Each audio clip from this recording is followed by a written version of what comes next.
Hello creatives!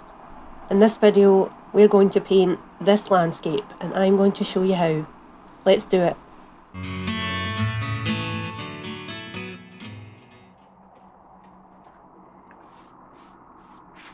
So I've decided to do this painting on a wooden board. It's very similar to a canvas, but it's more sturdy. I find this helps for more pressure. If you're applying more pressure with your brush or palette knife, there's not that dip that you get with a stretched canvas. So I'm applying a ground or a base layer of paint straight onto the wooden board. I've not added any gesso. I'm going in with a mix of blue and green to start with to give the undertones for the sky.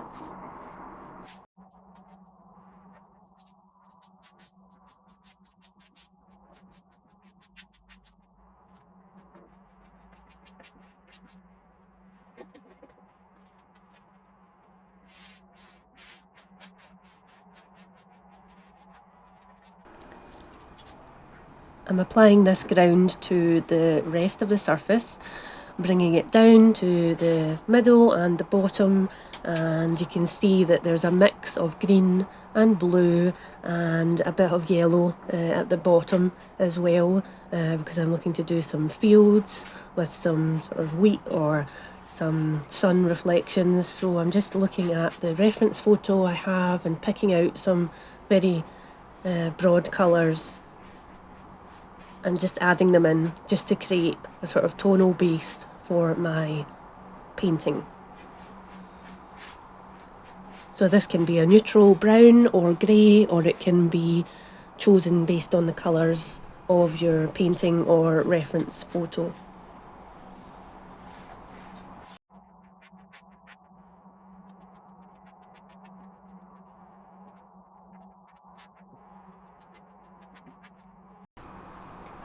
I'm blending the paint as I go, but I'm not worrying too much about making it a seamless, smooth blend because most of it is going to get covered. It is just a starting point, really.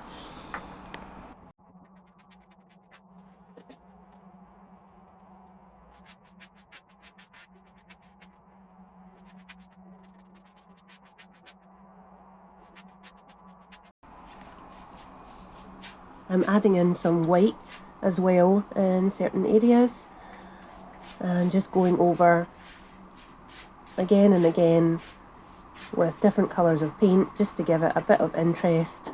I'm going side to side horizontally because I will be doing a sky and the rest of the landscape, so I just felt that that would be able to bring it together a little bit more. That would look a bit more cohesive, and if I do all my strokes horizontally, then it does help with the blending a little bit and you're not getting too many brush strokes in there.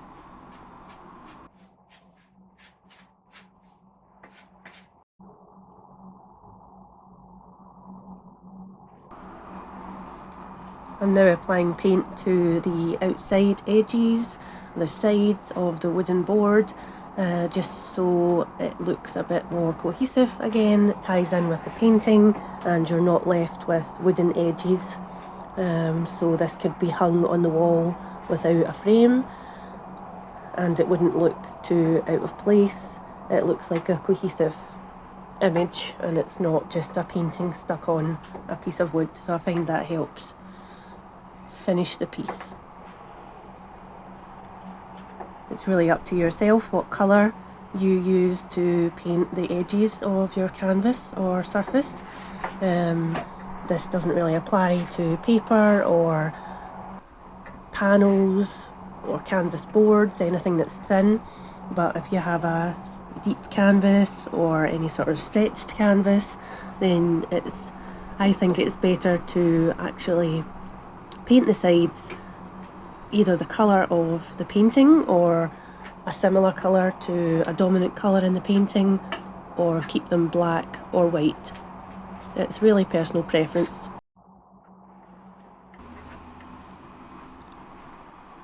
I'm now starting to do the sky with the palette knife.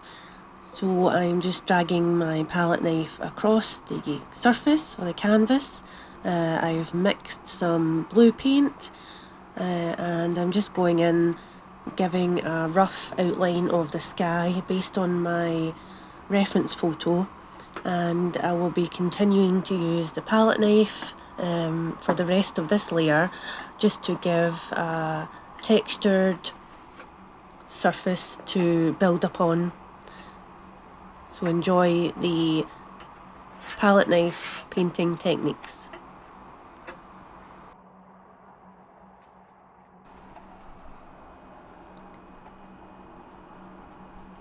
I will speed up the next part of this video just because it is the base layer of the painting. I will start an in-depth description of what I'm doing as I'm going along after this.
So I've let the painting dry overnight, and I'm not too happy about the colours in the sky, so I'm going to go over that again, lighten those up a little bit and have more blues in this area and more lighter oranges and yellows down here. And I'm going to fill in the mountains. They're going to be fairly flat with some highlights or snow. I'll try and tidy up these trees on top, and I'll go over this line of trees in the background, create more definition and put some bushes in, and then I'll come to the foreground and just mute these colours a little bit because they're too vibrant, and we're seeing a lot of the acrylic medium there as well. I think the path looks okay. We'll probably just add in some shadows or some edging for that path. Yeah, let's go get started.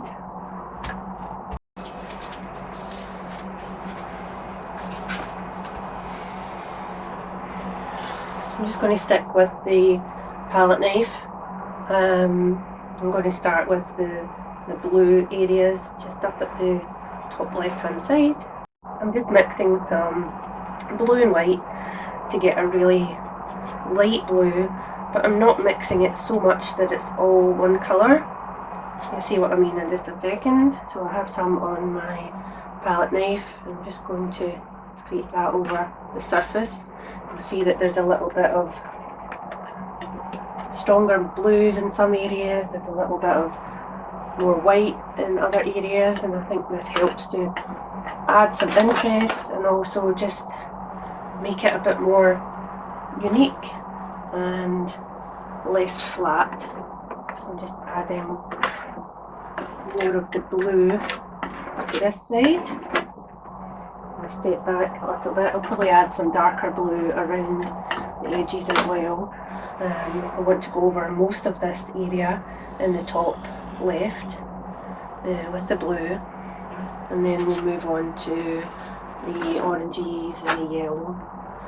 So sometimes my palette knife is flat against the surface, and sometimes it's up a little bit, so the edge, the side of it is on the canvas and just dragging it along. And sometimes I do that a couple of times if I want more coverage, or if I'm looking to get a more loose stroke. So you see, after I do the painting a couple of times, there's no paint left on the palette knife, and when I sort of scrub it over the surface, it just gives a very, very light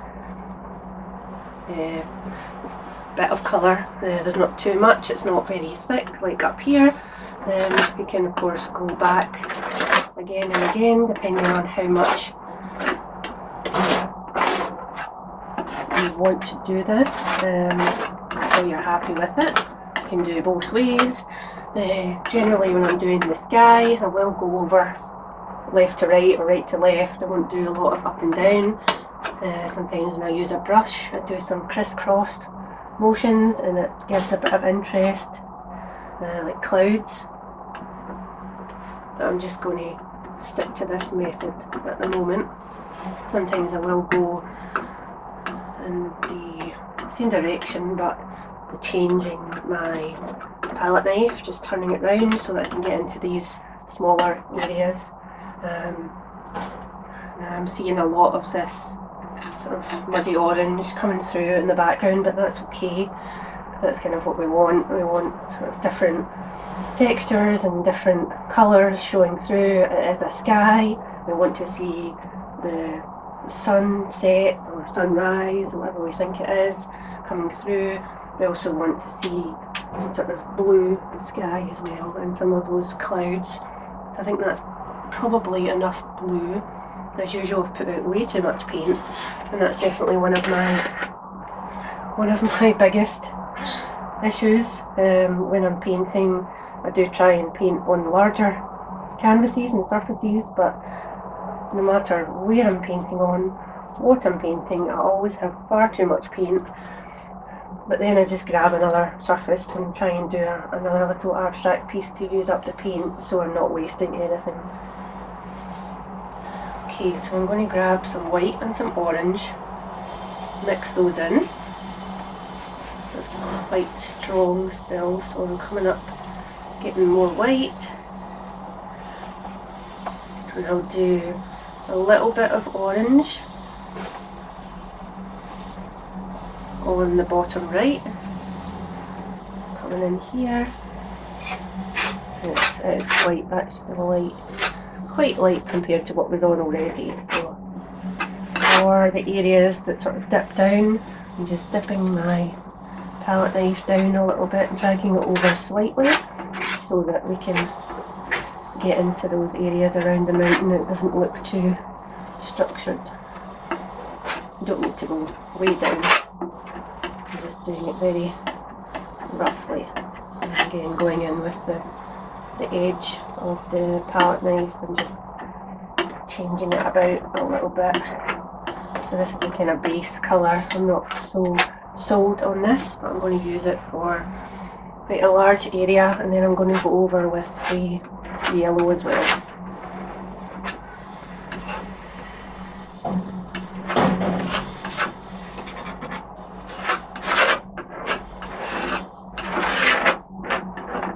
So bringing that across to the blue, that's when we get the other colours showing through. So you've still got this very sort of muddy orange blue colour.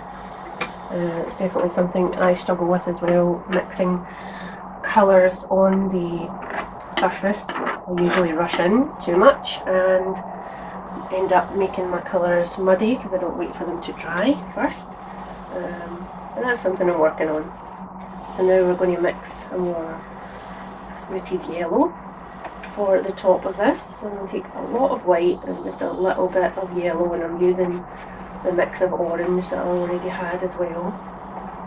So I'm just bringing that together, and again not mixing it so much that you don't actually see the different colours that it's made up of, but just so that you're getting a bit of a difference. As you can see, that looks nice. I think I'm going to try and cover up most of this base colour because I really don't like it, and especially next to the colours that I'm putting on at the moment. They're very light, so I'm going to try and cover it up, but that's fine. You can do as many layers as you like or you need, and that's definitely one of the bonuses of doing an abstract piece, is there are no hard and fast rules. It doesn't have to look a certain way, and you can go over it as many times as you want. Sometimes or usually it even makes it better, because more layers generally equals more interest. So I've done some short little strokes down here, but I'm going to try and smooth them out a little bit just so it's not so obvious. Scrubbing a little bit down here just to give a little bit of colour below here, just into the mountains, so it's not so obvious that this is a new colour on top.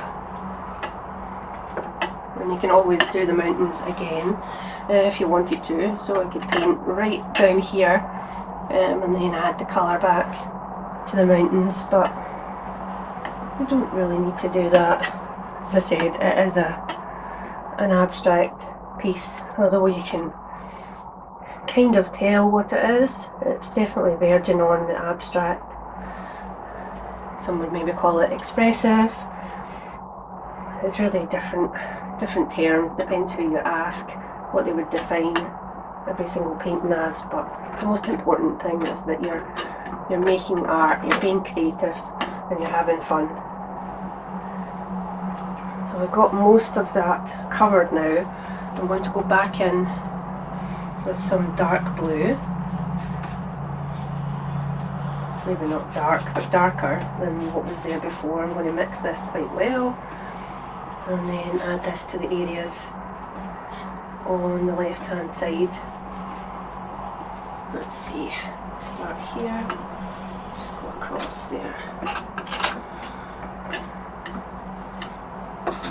The thing with the palette knife as well, if you do multiple layers with the palette knife, then you end up being a little unable to reach the areas that are not textured. So we have this orange here, which is pretty much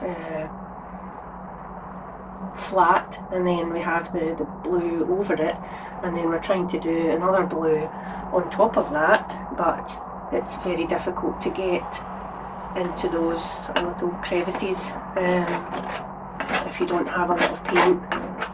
When you drag the palette knife over the surface, you can see we're filling some of those gaps, but not all of them. But again, that's generally what you're looking for. It's nice just to get a bit of contrast, a bit of interest. You don't want everything to be flat. That's why it's always good to have a ground or a base colour that you've laid first, whether that's with a palette knife or a brush. It's good if you start flat and then you can build up onto it. I'm just bringing the blue a little bit over here, but not too much, because we're focusing on the orange on this side.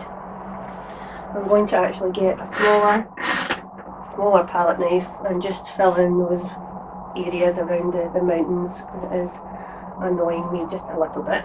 Clean your palette knives and brushes as soon as you can after you're finished painting, otherwise you will have dry paint, which is quite difficult to get off, and you'll have to buy some brush cleaner, which can be expensive, but it's still cheaper than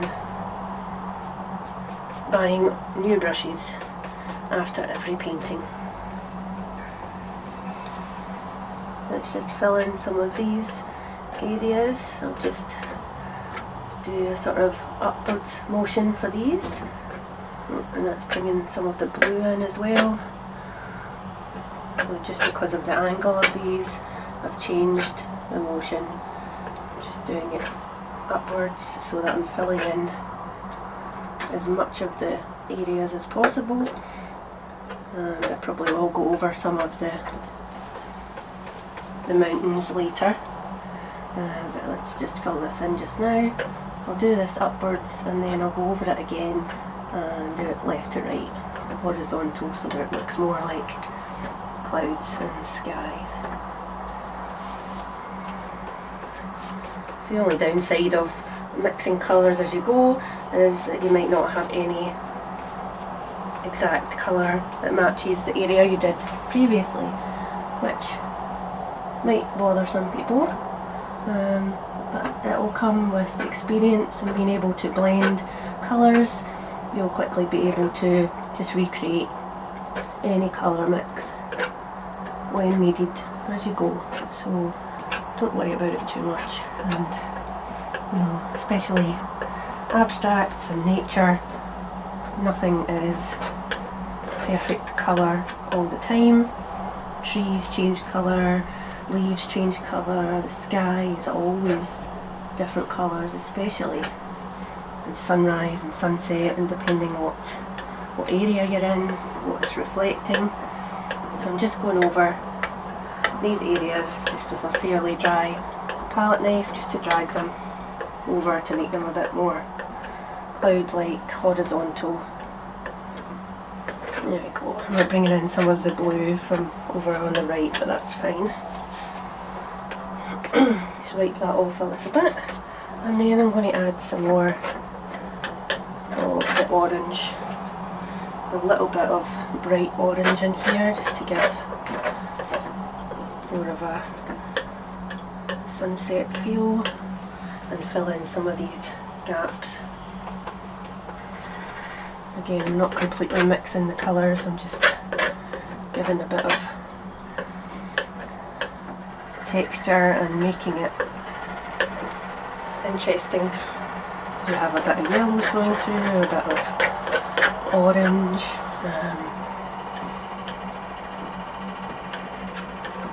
You can play about with how you want to apply these paints. I'm currently using a mix of abstract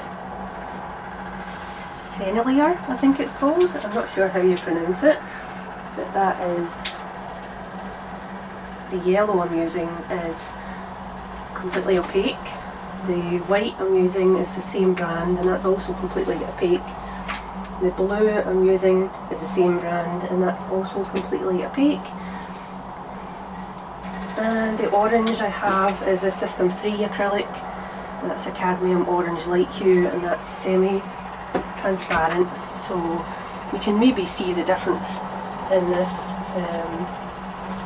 For layers it can be good to have transparent paints or semi-transparent or semi-opaque, however you like to say it. Depends if you want to see those layers coming through from behind or if you just want the textures to be coming through.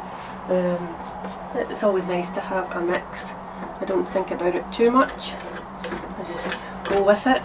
Sometimes the paint won't do what you think it will or think it should or want it to, so it's best just to experiment and see how we go. I do quite like this vibrant orange, so I'm just adding it in to a couple of more areas.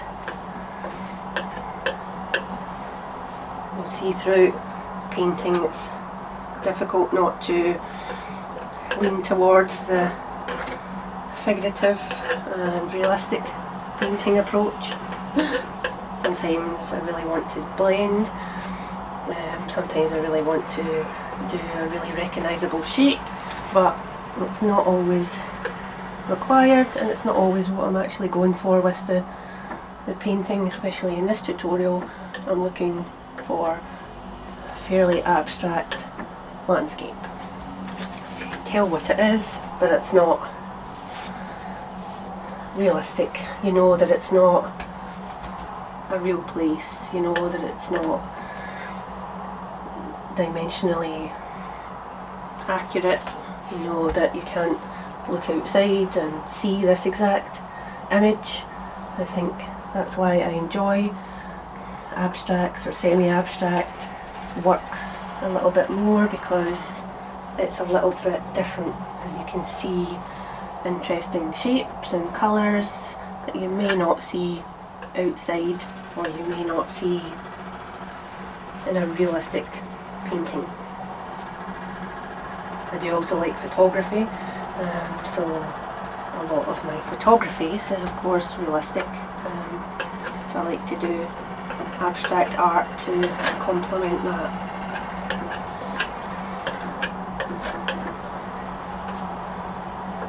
Each to their own, as they say. I'm just filling in a couple more of these flat, muddy areas from the back where we added that orange wash, because I'm not totally happy with it, especially as the sky's becoming quite vibrant. So I'm just adding colours here and there. You can see this blue got a little bit green there. It's blue mixed with yellow, of course, gets you green. I can make a video about colour mixing as well if that is of interest to anyone. Please let me know. I'm just going to add a couple more areas of blue, especially lighter blue, just to give it a little bit more interest. So they look like clouds coming in. Maybe make these a bit thicker, not blend them or add too much of a pull to them. I think that works well. I'm going to bring over a very light yellow, I think, over here. A little bit of a blue hue because of the mix in it. And I'm just going to add some little shapes over here to sort of mirror the shapes that are on the other side, so that it doesn't look as if there's just clouds on one side. And again, it doesn't really matter because there's no rules, it's just personal preference. Okay, there we go. I think we're finished with the sky for now. I'm going to clean my palette knives, and then we'll start on the foreground. We'll do a little bit of that. I'll fill in the mountains so that they have time to dry. So the sky has time to dry before I do the mountains, and then the mountains will dry, and I'll finish off the trees over here, coming into the foreground. So because the sky is sort of very bright, vibrant now, we want the foreground to be orange and green, but we don't want it to be so patchy and so primary colour. Another way to say that. The orange is very orange and the green is very green, so we're going to add a bit of differentiation in there, with a few different hues. I've still got some orange and yellow on my palette. I think I'm actually going to go in with my brush this time. I'm going to overpaint the texture and then see how we get on. And then we'll add some rocks in at the end, I think. So I'm just getting a bit of yellow, a bit of orange. I've got a large brush that is quite wet, it's been sitting in water. I've just cleaned it, so I'm going to go over with this, and you'll see how wet it is. So when I paint over this paint, you can see the texture beneath it, you can see the colours very much through it, and that's kind of what I'm going for. It doesn't need to be a particularly straight line because it's hills and valleys and trees. I'm just trying to paint over all of the bright orange and the bright green. Again, this doesn't have to be one single layer. You could do this multiple times with either the same colour or different colours. Just essentially filling this in, not refilling my brush, just wiping it over the top. You can see it is very wet. I'm going to get some of these flat areas as well.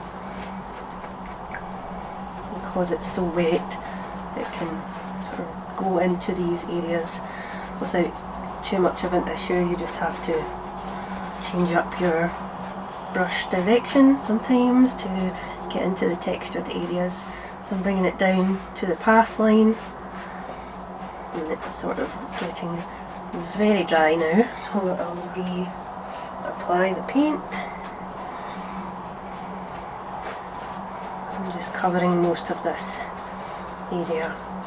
It's essentially a wash, so paint with a lot of water gives you a very transparent wash which you can apply on top of other layers, other textures or colours. The more water you have, the more transparent it is, and if you start with transparent or semi-transparent paints, then that'll just add to the transparency. To move the surface a little bit so I can get into these areas. See, some of it is a little more yellow, some of it's a little more orange, and that's fine because again we're going for different colours here. There's a bit of the path that is actually very, very flat, so I'm just going to go over this area with the orange, and we can add that in with the grey again later on. So because I'm just applying the paint and not more water, it is getting a bit more thicker, and you can see it's a little more difficult to apply. It doesn't spread as well, and you don't see as much of the underneath. So I'm going to get a little bit more water. There we go. Just come up here to these trees and bushes, just scrubbing it a little bit, not painting in any particular direction. So this goes right the way over here. Cover some of this blue Probably add some bushes or something in there. Just dab it, dab, dab, dab, or drag, and then it's getting very dry again. So dip it in water, and dip it in a bit of paint. Oh, there we go.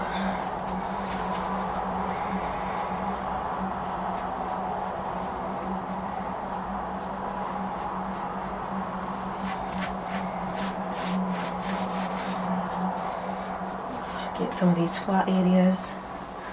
I'm going to lift up the painting again so I can get into these areas at the bottom. Again, if you paint over an area you didn't mean to, it's fine. You can either try and remove the paint, or you can go back and overpaint later on when this area is dry. And make sure you wait until it's dry, otherwise you will get a bit of a muddy outcome. Some of this orange is quite bright down here, just adding some yellow, and we'll fill in some of those flatter areas. And I think that's about it for this layer. Okay, that's looking better already. It's just a bit more in tune with the rest of the painting now. Using colours across different areas of paintings really helps tie it together. And you can really still see that orange and green within it as well, so we're going to tidy up some of that so it's not so higgledy-piggledy for lack of a better word. Okay, so I'll wash this brush and let that dry. So while we're letting the foreground dry a little bit, I'm going to come in with a mix of grey and blue and fill in these hills in the background. Hills in the background. It's only one background. So I'm going to bring it up over the sky a little bit, because we see a little bit of a line of the base colour around the hills. So I'm bringing in a little bit of a thicker paint. It says it's a mix of blue and grey, and I'm just going to sort of paint over the existing hills just to give them a little bit more definition, and to bring them up over the ground colour at the back, just so it looks as if they are in front of the sky and not in front of the sky, but I think you know what I mean. I hope you do. Just so that it fits together a bit nicer and they're not so transparent.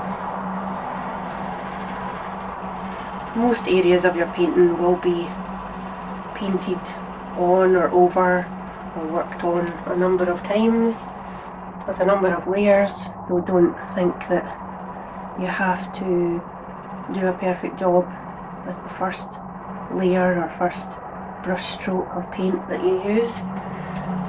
You can always add, change and make amendments. So we're just going over the basic shapes of the mountains that were already there. They're more sort of hills, they are quite curved, just the way I've done them. It's more like hills you would go for a walk on, rather than mountaineering mountains that you would go on expeditions. If that is different, I'm not really much of a climber or a walker.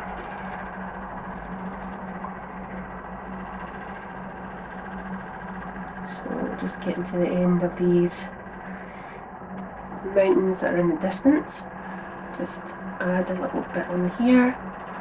I'm just making this a bit more bumpy for this big mountain. I'm going to cover this area here and bring this up a little bit just to create some interest, and to cover that bit in the background is just a different colour. So I think that's got most of them. I'll maybe go over this one again here just to give it more definition. I'll share about this one. Maybe bring this up a little bit. The more paint you have on your brush, the smoother an edge you'll get, if that's something you are worried about or aiming for. So these mountains in the background are in a medium grey now. I'm just going to fill in any areas that meet the foreground mountains, and then we'll add in the darker colour for those on top. We've gone over some of the white, but that's okay. We'll add that back in. We still have the texture on these, so that really separates the mountains in the distance to the mountains in the foreground.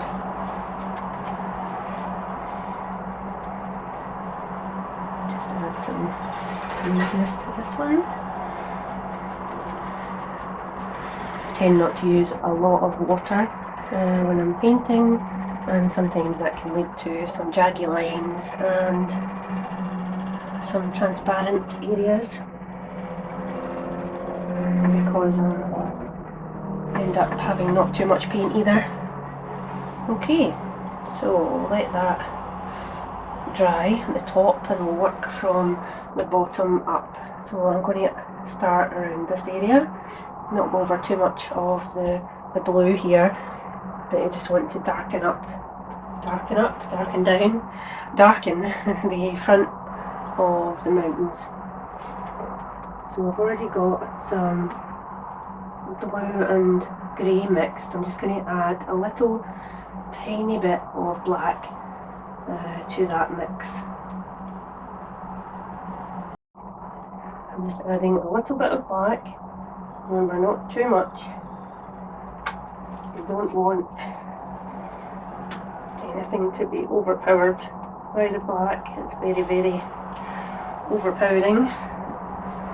So the opposite of white, of course, where if you mix colours with white, you need a tiny bit of colour and a lot of white. If you mix colours with black, you need a tiny bit of black and a lot of the other colour, just to darken it a little bit without bringing it down to a completely black shade. Okay, that's looking good. I'm just mixing it with the palette knife. So if you mix it with a brush, it tends to clog up the brush, and then if you try and paint with that brush, it doesn't really work too well. It takes your lovely brush and turns it into something a bit claggy, is that a word? A bit clogged up and full of paint, and it's difficult to paint with it or clean it. So okay, I've got a slightly darker grey now. You'll see this is the colour, so it's obviously darker, but not so much darker. It's not black, so I'm just going to tap with the brush onto the areas that are below the areas we just painted. So trying to get the foreground of the mountains, not bringing it too far down that it completely covers all the blue tree or template areas that we've already done, but just covering the mountains. And this technique sort of adds to the texture as well. It just makes it look like it's a rocky mountain or grass, even though it's grey, you know, it's in the distance, so we can't see. It doesn't have to be green. It can just be far away. So just add in this grey over here, just trying to get it into all those nooks and crannies.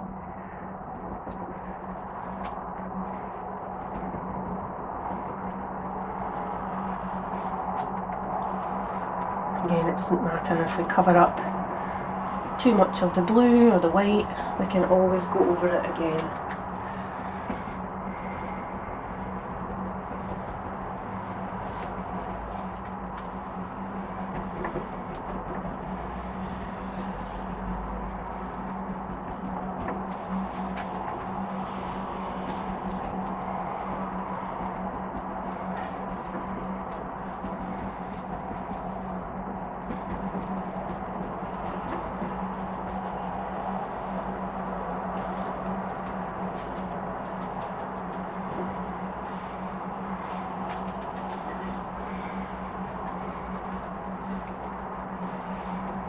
can also add in more black if you want the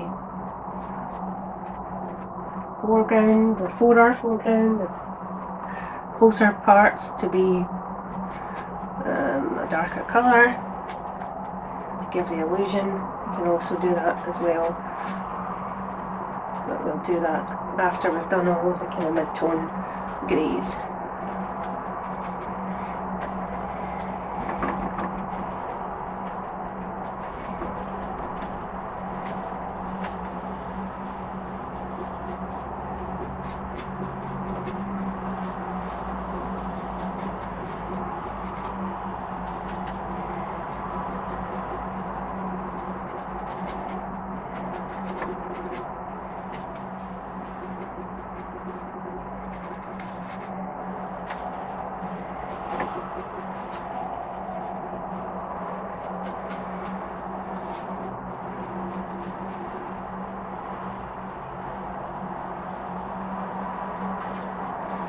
When the brush gets a little bit dry, it gives out a kind of, I don't know, patchy look and that can be an interesting texture, and it can help you merge or mix the lighter areas, make them a little bit darker so they blend almost with the darker grey below. And the lighter you are, the less paint you're going to get on these areas as well. So if they're textured like these, then we're going to end up with just a sort of hint of the dark paint, just a hint on the raised areas. And I'll show some close-ups later so you get an idea of what I'm talking about. I'm just going over very lightly to the textured edges, so that's the mountains in the foreground, to give a bit more definition on those, because we don't want them to really be the same colour as the mountains behind, because they're supposed to be in the distance. So that's fine. It's starting to come together. Just going to add a bit more of the darker colour in here. Again, just sort of scrubbing back and forth with the brush.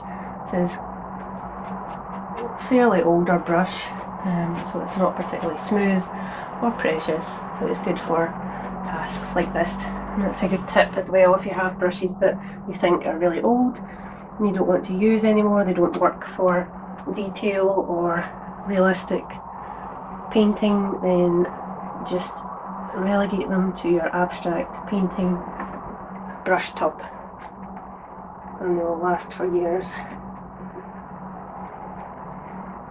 So I don't really have much paint left at all, so I'm just going to finish up these little areas here, and I'm going to grab some water, a little bit of water, and just grab a little bit of black, mix that into the remnants of the grey mix I've already done, and add some very lightly down here to the bottom of the mountains. It's kind of like a scrubbing motion, almost circular, just to give a bit of definition again. Gotta love some definition. Just trying to get in all those areas that are really, really light compared to the rest of the mountain now, because the ground is showing through. And the ground is the base, remember, not the actual ground. I know we're doing the landscape, but it just means the colour on the surface or the back of the canvas. It is quite confusing, but you'll get the hang of it. You can call it whatever you like. The base colour, the ground, the wash. Anything goes really. It's your painting.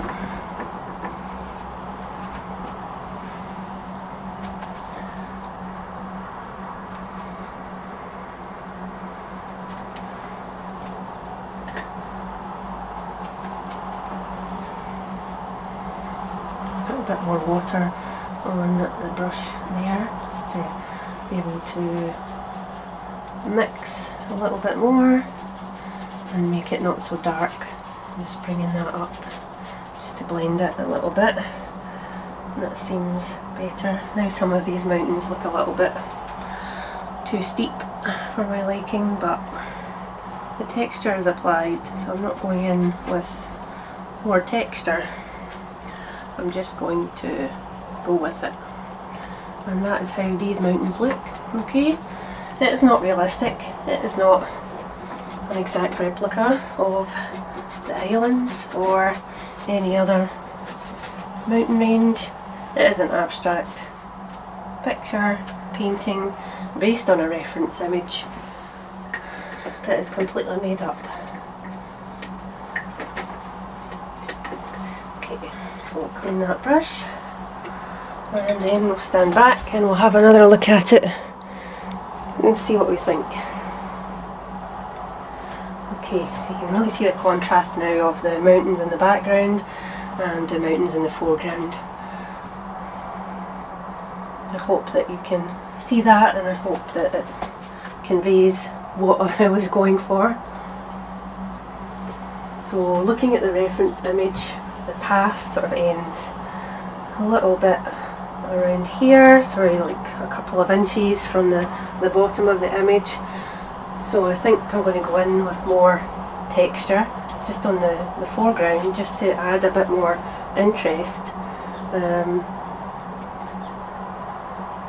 And then we will add rocks and trees, and then that should be us.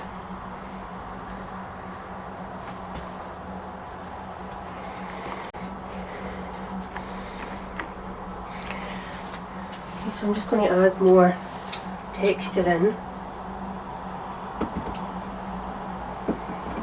I'll use the same Liquitex ceramic stucco what we did for the rest of the area at the bottom.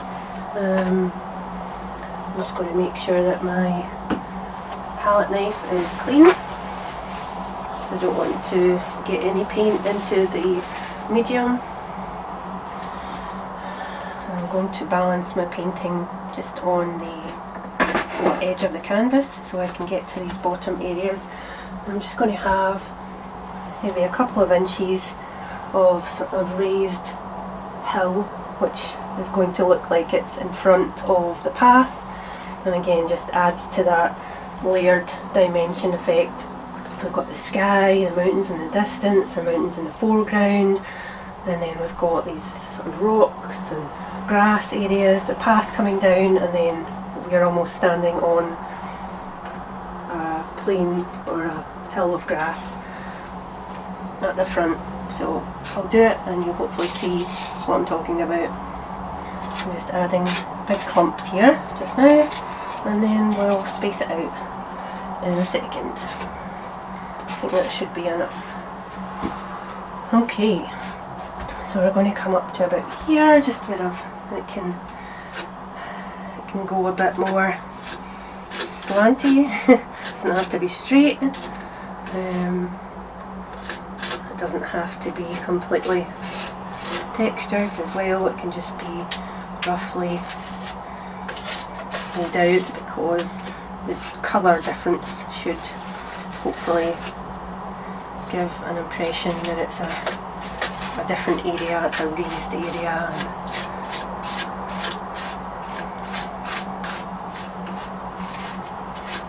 I'll just let you listen to the scraping for now.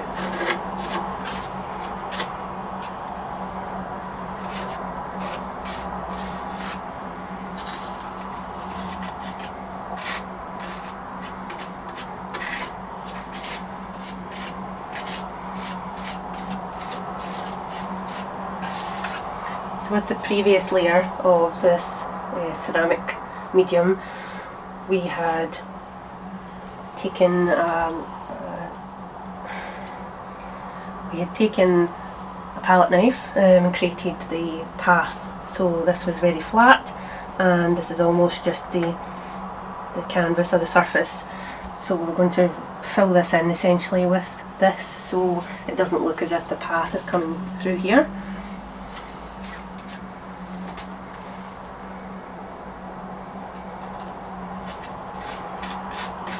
The thicker you make this, the better, so it gives it that 3D effect. Essentially as if you're standing on this hill looking out onto the mountains. I may just have enough, I'm not sure. I suppose that is probably enough height for it. Now we just want to connect it all and make it smooth.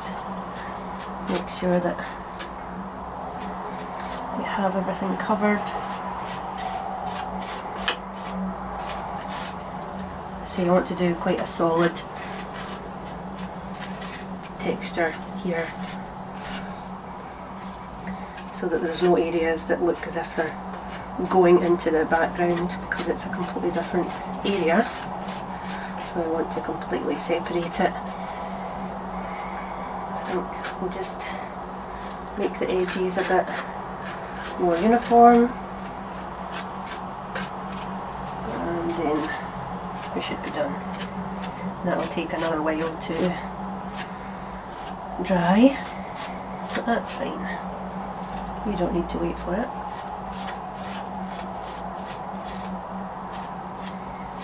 The magic of cameras. It'll all be dry before you know it.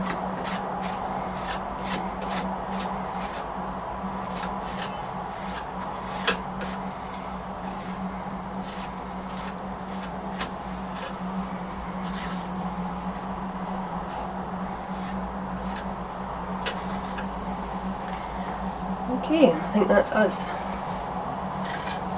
Just get the edges a little bit. Oops, didn't mean to do that. There we go. That should be us. So let that dry,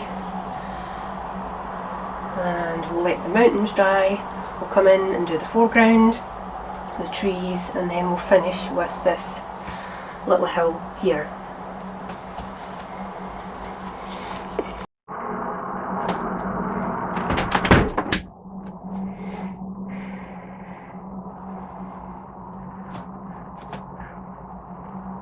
Okay, so the final layer of ceramic medium has dried, so we're now going to paint in some trees and bushes here.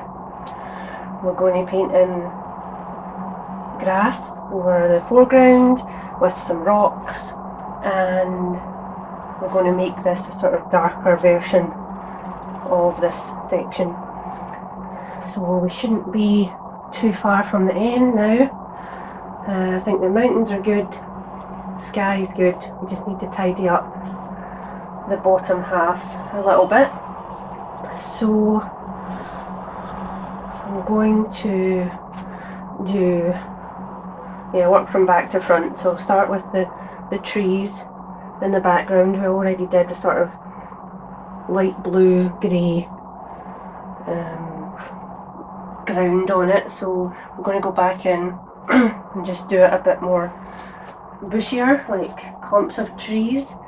We're going to take a brush and we're going to do that.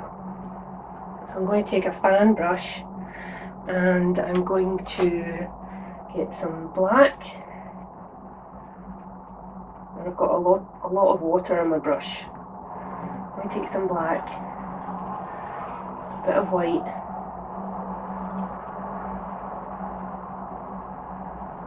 make a grey, and then I want to add a little bit of green in there as well, just to give it a hint of colour. I don't want it to blend too much into the back of the mountains. So I am mixing this with my brush, which is what I told you not to do. It's easy to forget these things. So I'm just going to start this way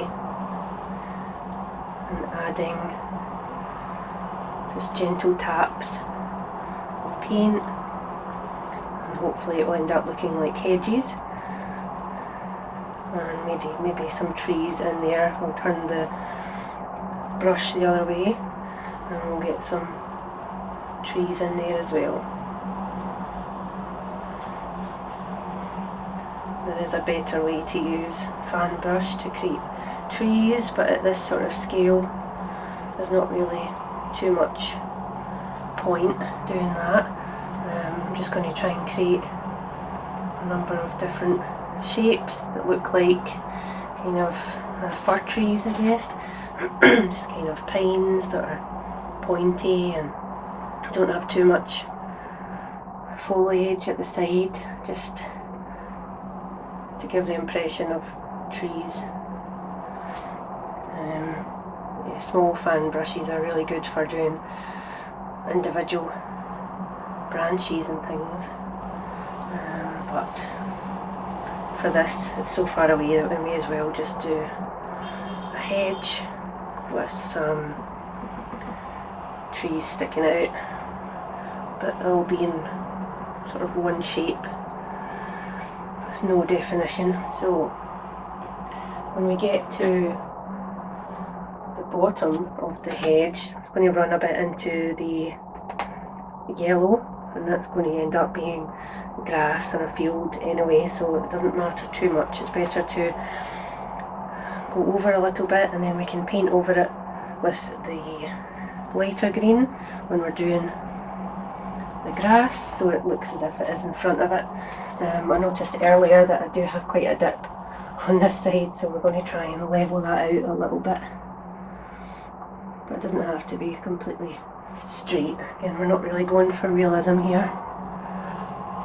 There's very textured areas here, so I'm just trying to get into them a bit more.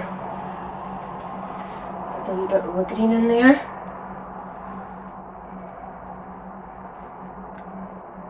You can tap, or you can just rub across. Again, it doesn't have to be a uniform line. It's supposed to be representing trees and bushes, so it's supposed to be a bit organic and natural.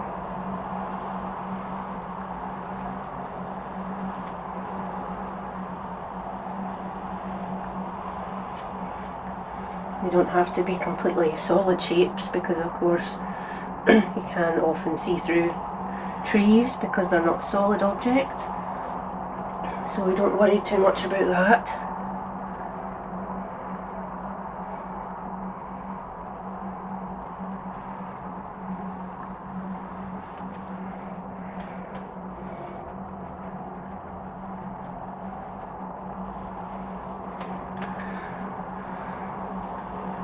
I'm going to run it all the way across past the path, because I want the impression of the path coming out of the woods. And I'm going to add some bushes around the path as well as it comes forward, so I'll add that in.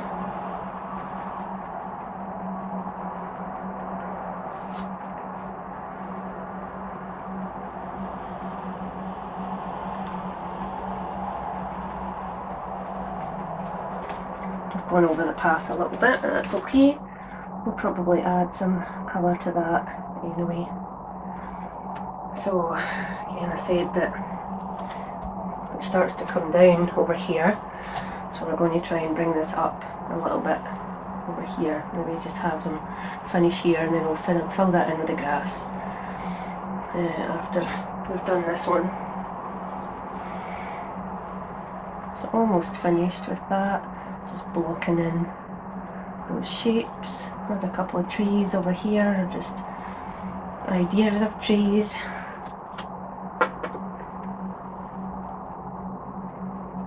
There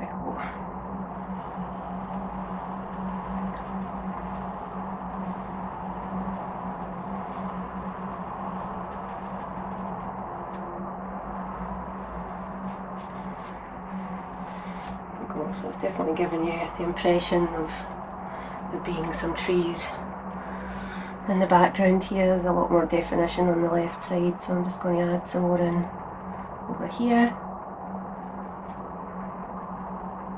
Just making sort of little triangle shapes that almost blend into the mountain, because you're not really seeing too much detail at all because they are very far away. You're just seeing the ghost of the trees essentially. Right, that's that done. So I'm going to get a different brush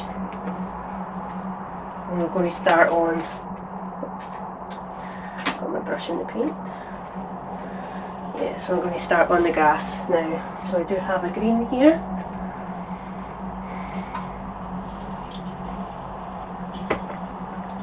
I'm going to go for a different brush.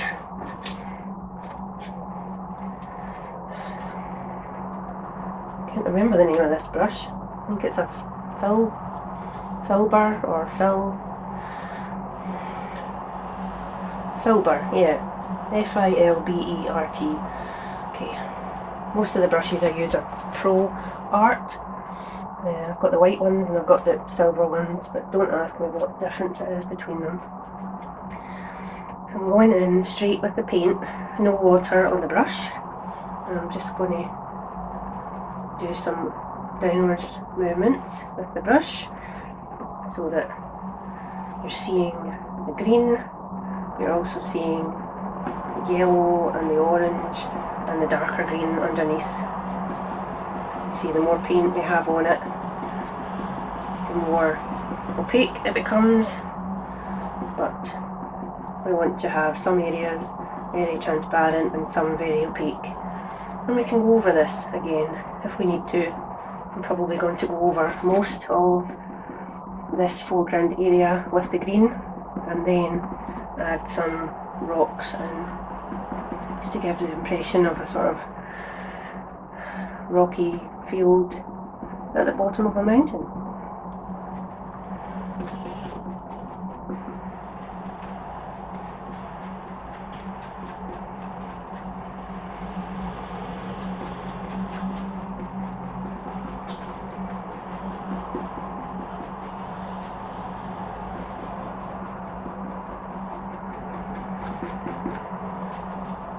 Brush strokes help to give that sort of grass look, and it's not too detailed, but you can see the sort of lines and the textures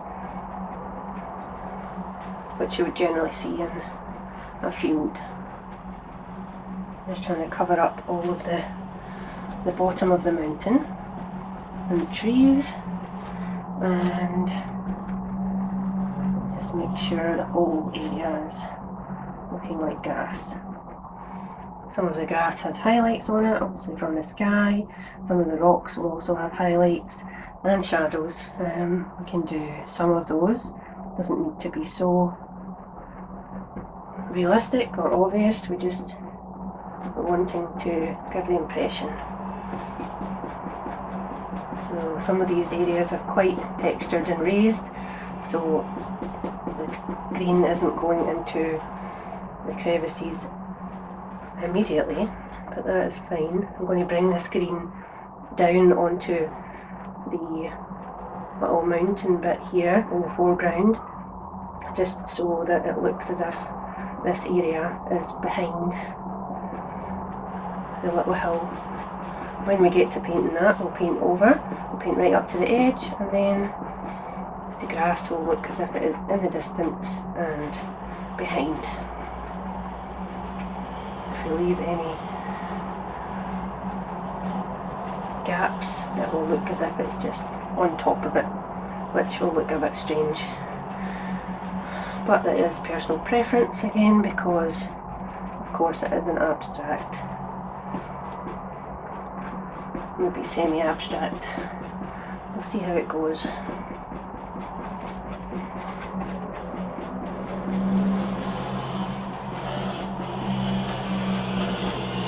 If you go over the same areas multiple times, you get less definition, it blends in more, and you're seeing less of the individual brush strokes. So it really just depends on what look you're going for. I want to do some grass just at the edge of the path here, just trying to cover up the yellow and the orange. Put some little rocks on the side as well, so it looks a bit more textured around the path, because we essentially drew into the path with the palette knife. So I'm nearly finished on this side.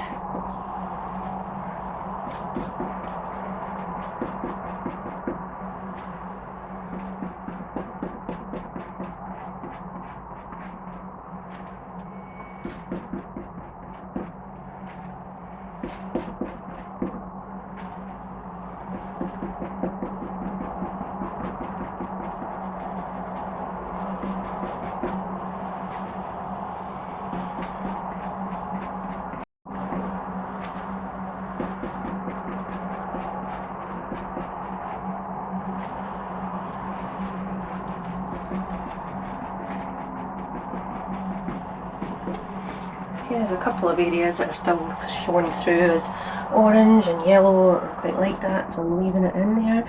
And now I'm onto this side. Just get into the little crevices a little bit over here. You can't see too much of the yellow far away.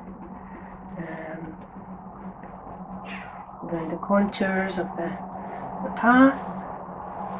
Cover up the hill to the front. There we go.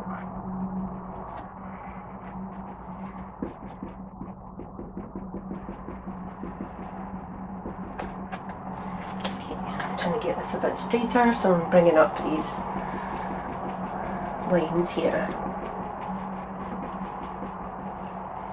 so it's not too much on a downward slope.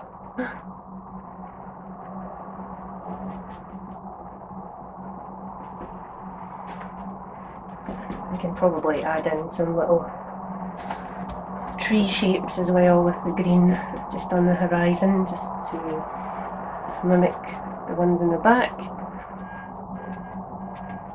just to give it some depth.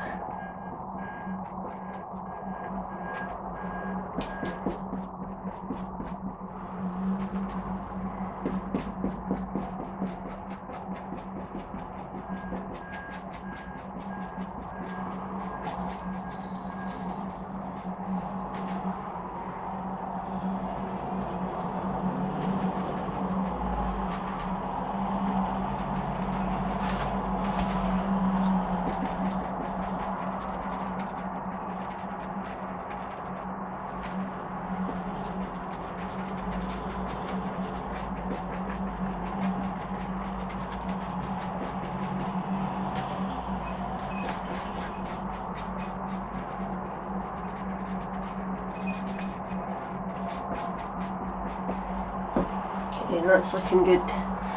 We add some little bushes or trees just above the line, so it's not too straight. Just want to give that impression of there being something else going on.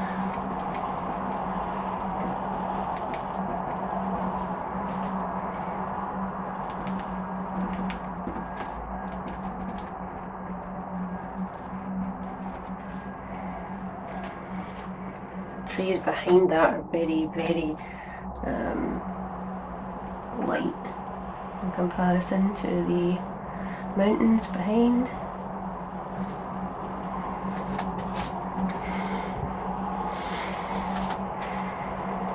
So just add in a few here. Okay, there we go, that's us done.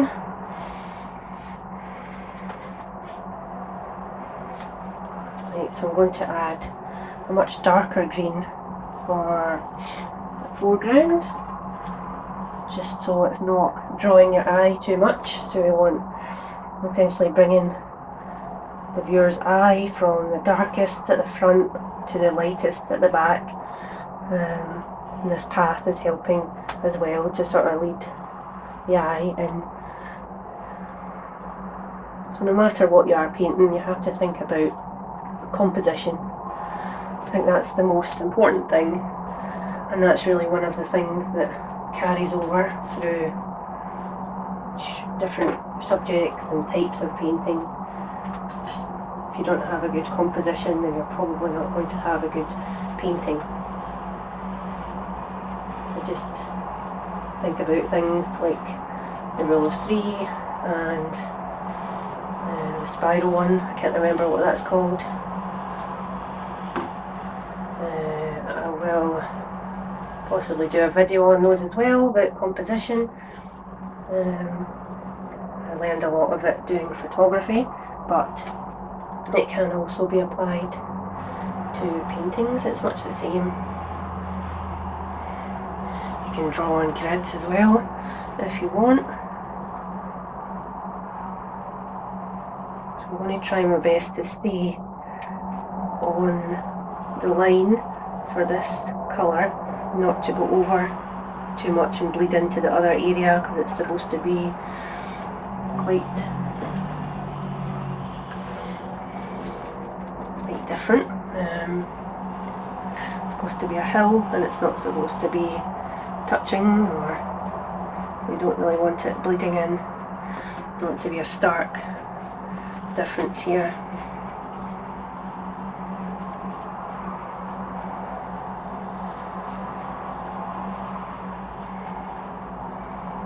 Starting quite dark, and I might lighten it up a little bit if it needs it. As long as it looks like sort of stony grass area, then we should be okay. So bring it down here past the pass. It's a little bit more green.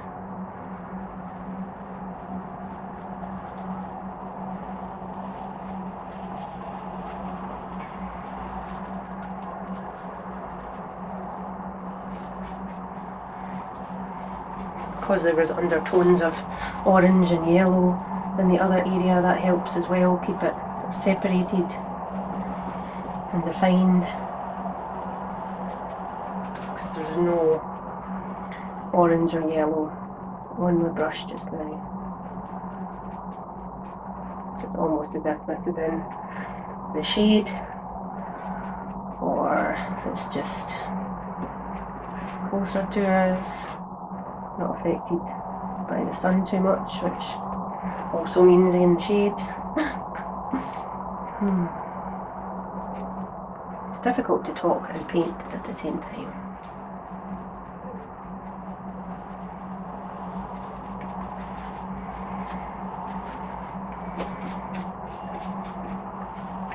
You don't even need to worry about getting all of those areas painted over, because that ceramic medium is quite good for the rocky look, so it's not so bad if we leave some of those areas intact, showing through. Gives it more of a mountain feel, a rocky road if you will. Let's get more green out. This is just a deep green Liquitex basic, straight, nothing added. Just doing a little whirly motion here just to get some of the paint in the cracks, but not all of it. Applying it quite light down at the bottom, so it hopefully looks like it's lighter at the bottom, maybe where the light or the sun is getting to it, but the top is maybe too steep in relation to where the sun is, so it's not getting so much light or something like that. I'm just mixing the paints in on the surface as I go, just to give it a little bit more coherent coloration. Okay, I think that's pretty much all of it covered. it's quite dark in most areas. We add a bit more here, but it's actually, because there's a dip here, it probably doesn't need to actually be so dark. It's as if it's fallen away a little bit and you can see the light's getting in, but I will add some more dark green, almost black up here to give that impression. Okay, right, so we're pretty much done.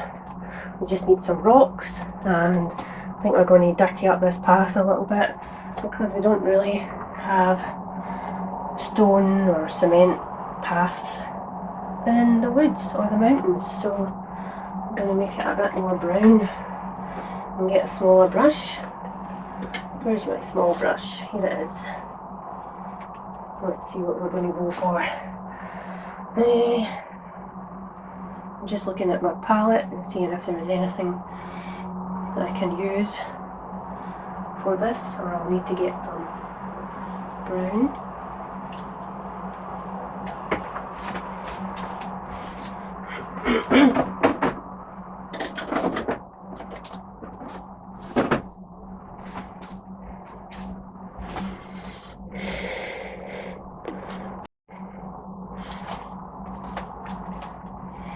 Okay, I'm just using a bit of burnt sienna. Don't need too much. I'm just going to add a dab of that and maybe even mix it with some green or some blue. Because we have a lot of green in the picture and we have blue in the sky, so it's good to get those colours coming in the shadows and just in the general hue of the piece. So I'm just going to drag this down. It doesn't need to be too neat because it's a dirt path, and that can bleed into the side a little bit because it's not going to be a perfectly smooth dirt path. It is going to be a bit wobbly. So that's very green down there, so I need more brown. Go over this side as well. There's actually a few areas in here that look a bit bare. So I'm going to make it quite dark at the back and then lighter as we get forward. So I've added in a bit more blue and to up here, a bit more blue, scrub, scrub, scrub, and then down here you just get more brown, and then as the paint runs out you're seeing that grey come through as well, so that makes it a little bit paler. And some dirt here. Make sure we don't go too far onto the foreground because that's not how paths work.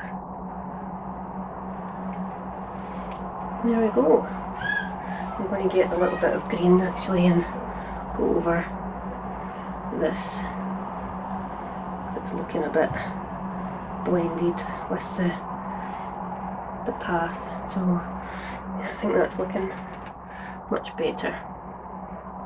Get a bit more brown, just finish off that path as it goes behind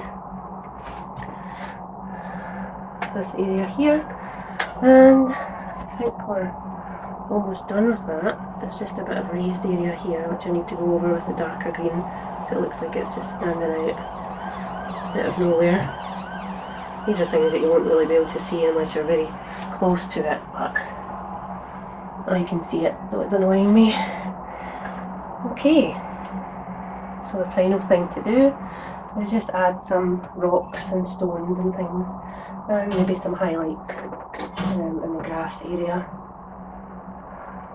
So let's see, I do have some white here and a little bit of black.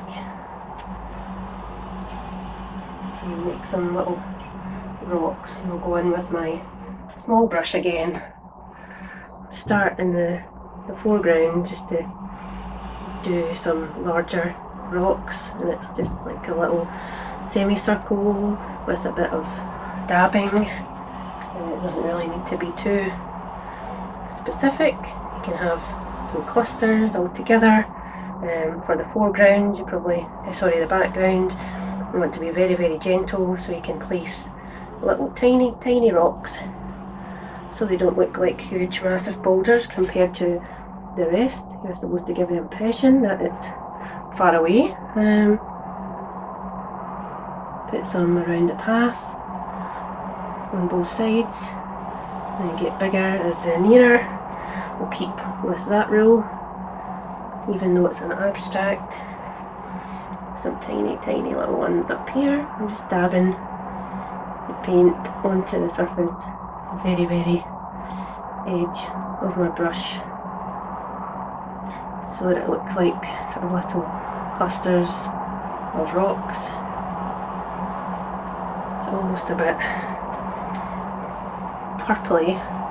I'm not sure why that is. It's maybe just against the green. I'm just going to add some over here, little tiny ones.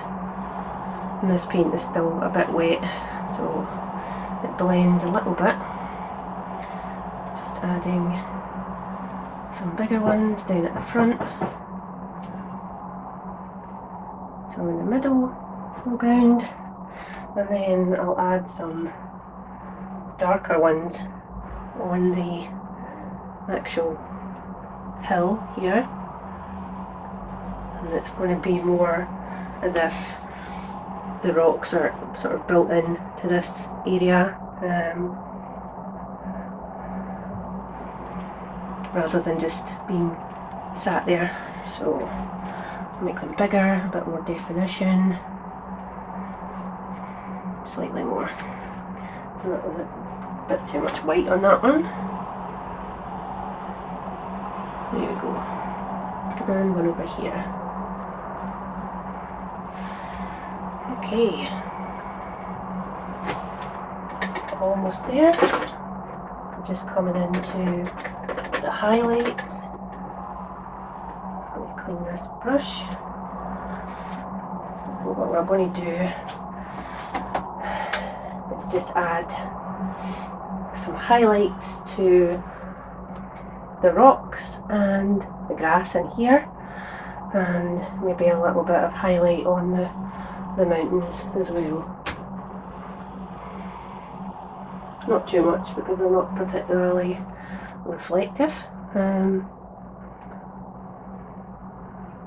think at this sort of time of day, whenever it is, you would see some highlights there because the sun is quite low in the sky. Let's see, we're getting some yellow here. My brush still has a lot of grey on it, but I'm actually adding in some white as well as yellow, and we'll see what we come up with. So that seems like an interesting highlight. I don't want to just go in with straight yellow or straight white and add too much highlight to everything. You want to do it sparingly, and you want to have a colour that makes sense for highlights, the same as shadows aren't just black, so highlights are not just white necessarily. It really depends where you are, you know, how close you are to the light source. Just dabbing it along the path a little bit, just to give the impression of some light coming through, hitting certain pieces of rock or grass, whatever it may be. Adding a wee bit more yellow in there. Just go over the mountains just a little bit, just to give it a bit of definition. And it just gives the impression that there is some sort of hills and crevices and dips and valleys and things all on the hill, different places.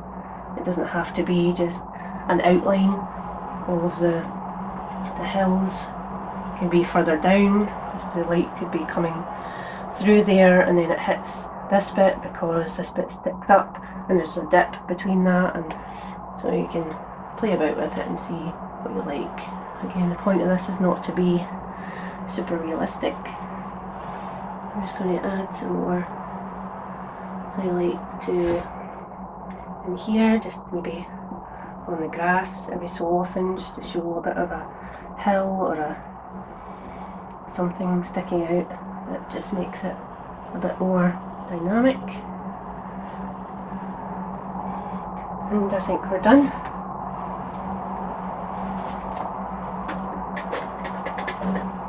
It can be difficult to know when you are finished with a painting. Sometimes it's good to give it a day or two and see what you think.